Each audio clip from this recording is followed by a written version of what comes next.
আলাইকুম রহমতুল্লাহ। সাফাই মেহেদি হাসান সঙ্গে আজকে একটা নতুন ভিডিও নিয়ে চলে এলাম। আজকে ভিডিওটা হচ্ছে যে যদি মাঠ দেখতেছেন, মাঠ আমাদের মাঠে গাছগুলো আছে, গাছগুলো পার করার পরেও 2-3 জমি পার করার পরেও একটা জমি আছে 11 কাঠা মতো। তো এখানে আমরা যাচ্ছি, চাষ দিয়েছে কিনা তার জন্য দেখতে যাচ্ছি।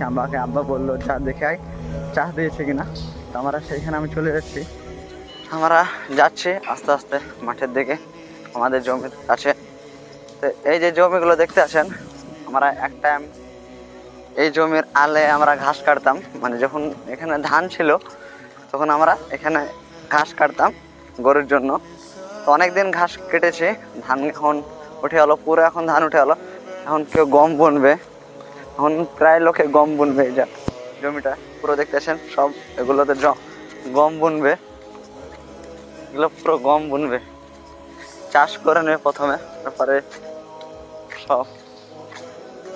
এখানে ট্রাক্টর চলছে দেখতে আছেন, এখানে একটা চলছে, এখানে একটা চলছে। তো আমাদেরকে আগে প্রথমে যেতে হবে আমাদের জমিতে, না আমাদের জমিটা আগে চাষ করেছে কিনা সেটা আগে দেখতে হবে। তারপরে যদি চাষ করে তাহলে আলহামদুলিল্লাহ, যদি চাষ না করে তাহলে আমাকে যেতে হবে ট্রাক্টরের কাছে। ধান কেটে নেওয়ার পরে আমরা আর ঘাস কাটতে আসি না, কেননা ঘাস হবেও না আমরা জানি। এক বস্তা ঘাস কাটতে অনেক টাইম লেগে যাবে। আমার গহমা বড় হয়েছে, আমার চেয়ে হাইটে অনেকটা লম্বা হয়ে গেছে গহমা।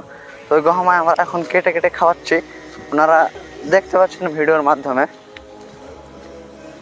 দেখতে থাকুন, আমরা যাচ্ছি আমাদের ভুঁয়ে, আমাদের আশপাশে ভুঁই। তো তার জন্য আমাদের এখানে চষবো ভাবছি, এখন টানা ফাল দিয়ে দেবো, একদম নাঙ্গলের মতো টানা ফাল এখন দিব। তারপরে কিছুদিন শুকাবে, তারপরে আবার এসে মানে লুটারে দিব। ভিডিওটা এখানে পর্যন্ত। আসসালামু আলাইকুম রহমতুল্লাহি ওয়া বারাকাতুহু।